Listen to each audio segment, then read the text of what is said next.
Luar biasa sekali, masih di Pesta Rakyat Cipedes 2022 dari Denpasar. Apa? PD memimpin perubahan. Nah, seperti kita saksikan dari tayangan tadi bahwa memang setiap kotanya itu selalu ada yang namanya panggung ilmu seperti yang akan kita lakukan saat lagi. Jadi ini buat pemirsa Kompas TV di rumah ataupun semua yang ada di sini nih ya, meskipun kita hujan-hujanan tetap romantis suasana ya. Iya. Lewat obrolan ini saya yakin ini kita akan mendapatkan ilmu yang mungkin nanti bisa kita aplikasikan bagaimana menjadi pengusaha sukses seperti mereka. Jadi nggak cuma panggung bintang, kita juga punya panggung ilmu untuk mengedukasi Anda semua yang lagi nonton Pesta Rakyat Cipedes atau mungkin yang datang langsung nih di Pantai Martasari Sanur kali ini. Yes, langsung saja kita kenalkan yang tentunya wajahnya sudah tidak asing lagi ya. Baik di layar kaca ataupun di sosial media. Betul, kita akan ngobrol-ngobrol, topiknya adalah bagaimana mengembangkan bisnis fashion lokal menuju pasar global. Ini yang paling penting. Narasumbernya udah hits banget, kita langsung kenalin dulu nih. Oke, yang pertama ini adalah seorang public figure, entrepreneur juga, dan yang paling hits adalah saya paling suka sekali produknya ini adalah, beliau ini adalah founder dan juga kreatif konseptor dari Tulola Design. Ini dia Mbak Happy Salma. Halo, hai. Tepuk tangan dong buat Happy Salma. Hai. Kemudian di sebelahnya ini juga ada Mbok Nilu Jelantik ya, jadi ini yang sepatunya itu mahakarya, dipakainya itu oleh selebriti internasional dari Julia Roberts sampai Paris Hilton. Mbok, apa kabar Mbok? Kabar baik sayang. Nah, ya, tepuk tangan dong buat Mbok Nilu. Dan yang terakhir yang paling ganteng di sini ya, setelah Tommy tentunya. Ya. Terima kasih Nita. Ada Bapak Salim Suhari selaku Business Strategy Specialist. Luar biasa. Oke, kita akan langsung mencoba mendiskusikan ini tentang bagaimana, karena ini kan narasumber-narasumber kita udah hits banget mewakili topik yang kita bahas. Gimana fashion lokal menjadi benar-benar bisa diterima oleh pasar global. Betul, ini aku mungkin langsung mulai aja ke Mbak Happy Salma deh. Jadi Mbak Happy ini kalau kita bicara mengenai Tulola Design, tadi saya ngobrol kalau Tulola itu usianya sudah 15 tahun. Betul. Dari 2007 loh. 2007 sudah menemani 2007, cewek-cewek gitu 2008, kan, pakai anting-anting, perhiasan-perhiasan cantik. Nah, strateginya tuh gimana Mbak? Kok bisa bertahan sampai begitu lama dan kekuatannya sendiri dari Tulola Design tuh apa sih dibandingkan brand yang lain? Awalnya partner saya Sri lebih banyak marketnya itu untuk Amerika dan Eropa. Lalu strategi berikutnya adalah saya dan Franka, partner satu lagi, kita merubah strategi bahwa harus kuatkan dulu di Indonesia gitu. Jadi market kita kuatkan di sini, baru kalaupun akhirnya bisa di Eropa dan Amerika itu adalah bonus. Tapi kekuatannya adalah di bangsa sendiri gitu. Jadi selama hampir 14-15 tahun ini dari tukang kita hanya 6 aja, pegawai kita hanya beberapa belas orang, sekitar sekarang sudah hampir 160-an orang. Wow. Gitu. Ya, jadi itu menandakan marketnya adalah ada dari motif-motif perhiasan leluhur kita yang kita jadikan barang yang dipakai sehari-hari gitu. Gitu deh. Keren. Kak Happy, apakah ini pakai koleksi terbaru yang Emira? Ini koleksi dari, biasanya kita memang banyak ngambil dari karya-karya sastra Indonesia. Ini dari bukunya Ramadan KH, judulnya Kuantar ke Gerbang tentang Inggit Garnasi ya. Jadilah desain dan perhiasan gitu. Kawinkan motif komunal dengan motif kekinian gitu. Siap, tadi kita sudah ngebahas bagaimana perjuangan Tulola selama 14-15 tahun terakhir ini. Kalau Nilo Jelantik dulu lahir pertama kali sebagai Nilo ya, 19 tahun ya Mbok? Wow, sampai 3 bulan harinya ingat mungkin? Ini gurunya kita-kita. Iya, 20 tahun coba di industri seperti itu ya. Tapi mungkin kita langsung spesifik. Gimana caranya Mbak Niluh benar-benar bisa tahu perbedaan antara selera pasar dalam negeri dengan selera pasar luar negeri untuk terutama fashion sepatu. Karena dirimu tuh intuisinya kuat banget untuk wah ini kayaknya bagus nih dipasarin untuk local market. Tapi globalnya juga luar biasa. Gimana nih, Mbok? Selamat malam semuanya. Malam. Halo. Mana selengkar? Yang selengkar mana dulu? Angkat tangan dulu yang selengkar. Oke.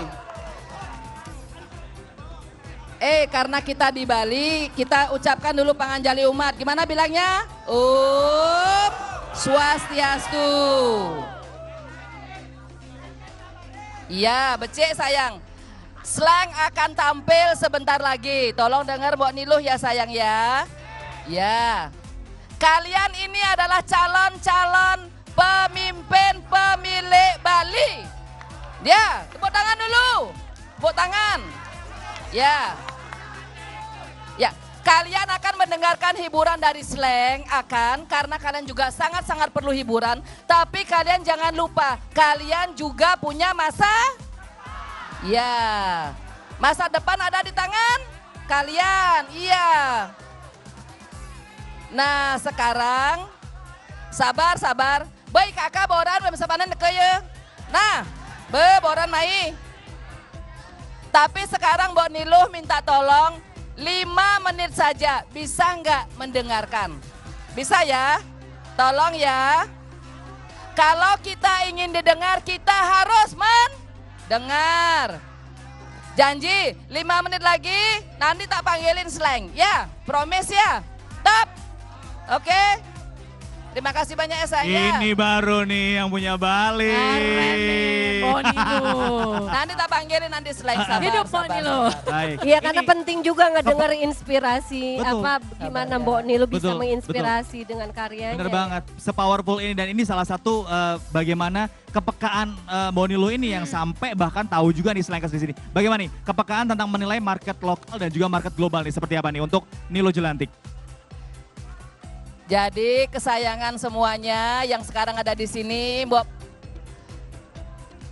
tahu kalian capek berdiri nungguin dari satu band ke band yang lainnya.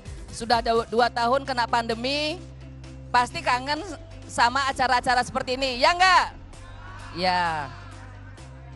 Iya tahu kangennya sama Slank, tapi nanti Mbok yang manggilin Slank, mau enggak? Oke, mau sabar enggak? Harus mau, oke? Nah sekarang selain Slank sebagai band kebanggaan kita, karena Mbok Niluh Slanker juga. Ya oke, siapa yang tahu lagu Kirim Aku Bunga? Oh.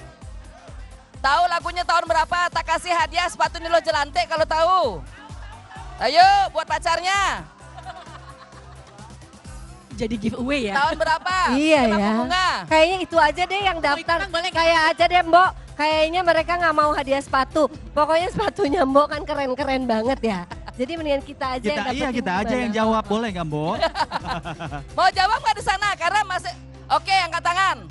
Ada Tahun tahu berapa? Kirim Aku Bunga tahun berapa? Berapa? Ya ini yang topi merah Mbok. Tahun kuda? Berapa? Bukan 2003. Kirim Aku Bunga. 94, oke? Tahun 94, 45 kita baru merdeka. 9 berapa, yo?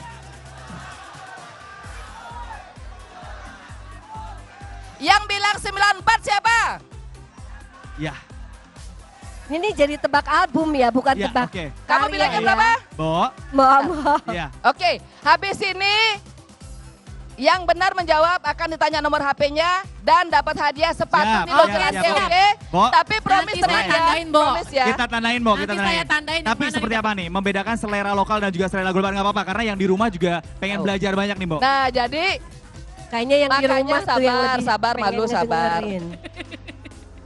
Niluh Jelantik itu adalah sebuah brand. Selain dia itu adalah buatan Nak Bali. Ya. Di sini siapa Nak Bali? Nah kalian ngelah brand Animada Niluh Jelantik. Nah ini belinya metakon. Apa yang dilakukan Niluh Jelantik untuk membedakan antara selera dari orang Bali dan selera dari customer luar negeri? Itu pertanyaannya kan? Betul, Ya. betul. Iya. Iya, bagaimana, Mbok? Gimana, Yang di Mbok? rumah udah nungguin nih, yang di rumah nih, Sabar, pemirsa di rumah juga iya. udah nungguin. Siap. Silakan Mbok. Jadi yang bisa membedakan adalah bagaimana keseharian Betul. orang-orang Indonesia sendiri yang kita itu identik dengan misalnya acara kondangan, yang kita identik dengan misalnya kegiatan perkantoran, yang kita identik dengan kegiatan sehari-hari. Sedangkan kalau customer-customer di luar negeri, mereka itu terpisahkan oleh 4 musim. Jadi yang membedakan adalah salah satunya adalah bagaimana kita itu karena kalau di Niluh Jelantik itu model kita itu tidak seperti brand-brand lain yang mereka itu rutin mengganti modelnya. Niluh Jelantik itu memiliki pelanggan-pelanggan yang sudah selama hampir 20 tahun setia bersama kami. Jadi model kami itu ibaratnya 4L. Ya. Lo lagi. Nah, Ya. dan kita memiliki klien selama 20 tahun Ya. yang setia bersama kami. Salah satunya aku. Happy Salma adalah, tepuk tangan dulu Mbak. Happy Salma itu adalah, ya Bu Jero, Happy Salma adalah salah satu dari pensupport brand Nak Bali lo. Kalian harus bangga, tepuk tangan dulu Nak. Luar biasa. Weh, keren nih. Jadi benar-benar memahami dari cuaca juga, musim juga gitu Dan ya. warna. Dan Jadi, warna. jadi beda negara misalnya mereka beda warna kesukaan. Kalau misalnya di Australia misalnya mereka warna hijau. Ya. Kalau di Perancis jangan sekali-sekali bikin sepatu warna hijau. Betul, Gitu. siap, thank you. Oke. Nanti kita lanjut lagi mungkin ke Pak Sedetail Salim itu ya. Bener-bener Mbak Nul ini sedetail itu. Tapi ini saya penasaran juga sama Pak Salim nih Pak. Ya, Kita kalau melihat perkembangan teknologi informasi saat ini kan begitu pesat gitu ya. betul. Mungkin boleh nggak sih sebagai dari sisi bisnis strategi spesialis gitu ya, bagi tipsnya gitu Pak. Bagaimana sih caranya kita itu memanfaatkan perkembangan dari teknologi informasi supaya kita bisa masuk nih ke pasar global. Ya. Iya baik Mbak. Teknologi informasi itu sudah berkembang sampai luar biasa di Indonesia. Ya. Dengan berbagai macam support dari pemerintah. Mm-mm. Nah kita setidaknya memaksimalkan di 5 hal. Ya, Yang pertama otomatis jualannya. betul. Jualan manfaatin teknologi informasi. Ya, Yang kedua cari ilmunya. Supaya bisa mendapatkan banyak hal. betul. Yang ketiga cari sumber daya. Mhm. Entah itu sumber daya bahan baku. Termasuk tadi disampaikan sama Mbok tadi Bu Nilo. untuk mencari riset apa segala macam dari teknologi informasi. Ya. Nah yang keempat itu adalah untuk mengelola sistem di dalam perusahaan. Ya. Dan yang kelima adalah bagaimana bisa berintegrasi, berkomunikasi, membangun jejaring Ya. bersama kita selaku manusia. Nah, Wah, kalau Seperti jadi dapat itu, Mbak. ilmu juga aku. Iya, jadi 5 tuh yang harus iya, kalau kita sudah diambil bisa di menguasai teknologi 5 hal informasi. tersebut, sudah Ya, pasti betul. itu bisa mensupport apapun yang kita kerjakan saat ini untuk Iya. lebih besar lagi dan masuk Iya. ke pasar global gitu Betul. ya. Betul. Itu memanfaatkan teknologi informasi gitu ya. Ya. Mungkin kembali lagi ke Happy kali ya. Ya. Kalau tadi kita sudah berbicara memanfaatkan teknologi informasi sendiri. Nah kalau strategi Tulola nih udah hampir 15 tahun. Memasarkan produknya kayak gimana sih Kak Happy untuk store-nya udah banyak nih. Di salah satu mall di pusat Jakarta juga sudah ada. Tapi seperti apa strategi dari Tulola sendiri? Kita menjadikan pokoknya customer itu juga sahabat kita ya. Salah satunya saya belajar juga dari Mbok Nilu ya. Bahwa customer kita tuh adalah keluarga kita, sahabat kita. Jadi kita jangan hanya menjadikan mereka itu seperti mangsa gitu. Bahwa dia harus terus-menerus membeli barang kita. Tetapi Ya. kita selalu juga melihat ikatan emosional itu penting karena Ya. itu kadang kita juga rasa kekeluargaan kita Ya. harus juga selalu dijaga gitu. Mhm. Karenanya saya memiliki banyak tim customer service yang menjaga komunikasi itu dengan banyak customer Ya. gitu. Siap. Dalam setahun ini produk kita hampir 30.000 item bisa kita buat. Jadi Wow. kebayangan berapa banyak akhirnya pegawai bisa Betul. kita hidupi. Betul. Dan juga dari customer-customer itu BRI juga Ya. salah satu media partner kita yang mendekatkan dengan customer-customer kita gitu. Luar biasa. Tepuk tangan Keren dong ya, buat keren Tulola banget nih nih. teman-teman. Strategi Iya. yang samakah Mbok kalau untuk Nilo Jelantik sendiri? Karena tadi bilang, Tom kita kalau berbicara soal Nilo Jelantik gitu ya, 4L. Lo lagi. Produknya kayak gitu Tapi mempertahankan identitas diri, Nah, tapi tetap tahu perkembangan tren itu seperti apa. Bahkan sekarang udah 20 tahun gitu. Seperti apa nih Nilo Jelantik sendiri, strateginya seperti apa? Ya. Tetap ada benang merah bahwa ini adalah desain dari Nilo Jelantik, tapi juga tetap relevan dengan perkembangan zaman. Bagaimana tuh? Desain Niluh Jelantik itu adalah sebuah desain yang klasik, yang timeless. Jadi seperti yang tadi Mbak Niluh sampaikan, Happy Salma adalah salah satu pelanggan pertama kami Ya. dari sebelum beliau menikah Ya. hingga sekarang sudah sabar. Jadi Ya, sebentar ya. Sedikit lagi. Ya, silakan, Mbok. Nggak apa-apa. Karena penting juga ya teman-teman yang ada di rumah ngedengar Betul. cerita dari Mbok Ya. ya. Mbok mungkin bisa menyampaikan terakhir tadi bagaimana strategi untuk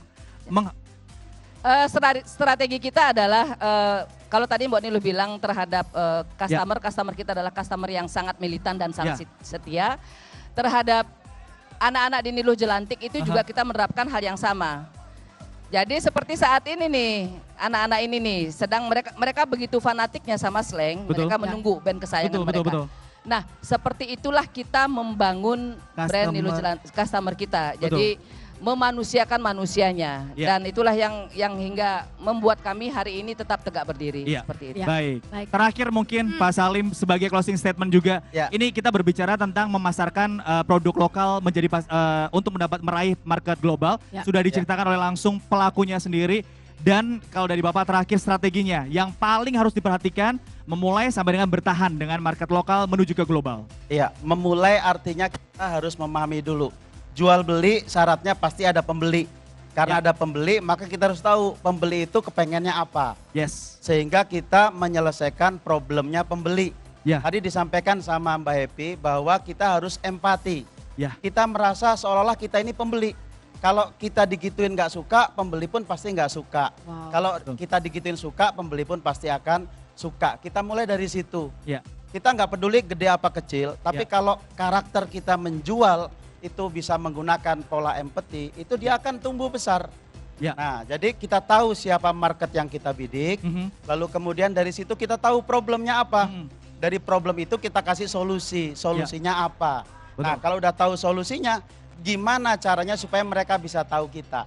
Karena kita bikin program bagus, bikin produk bagus, layanan bagus, kalau nggak ketahuan sama yang butuh, gimana bisa laku? Luar biasa. Jadi kalau kita boleh rangkum gitu ya, benar-benar harus punya empati ya. Berbicara soal market lokal dan juga global, sampai Nilo Jelantik sendiri harus paham perbedaan musim, warna juga harus detail gitu ya, dan bahkan mempertahankan customer itu seperti apa. Ini nih bukti nyatanya seperti itu. Tepuk tangan dong untuk narasumber-narasumber kita yang luar biasa. Sekali lagi sudah hadir di tengah-tengah kita ada Nilo Jelantik, Happy Salma dan juga Pak Salim Suharis untuk Panggung Ilmu Pesta Rakyat Simpedes yang langsung kita live dari Denpasar, Bali. Betul, saya yakin sekali apa yang disampaikan oleh ketiga narasumber ini semoga bisa menjadi ilmu ya, dan juga bisa langsung diaplikasikan khususnya buat para UMKM yang sedang menyaksikan kita pada malam hari ini. Kami segera kembali dengan sesuatu untuk Anda. Tetap di Kompas. Slang dong tentu saja, dan Leto.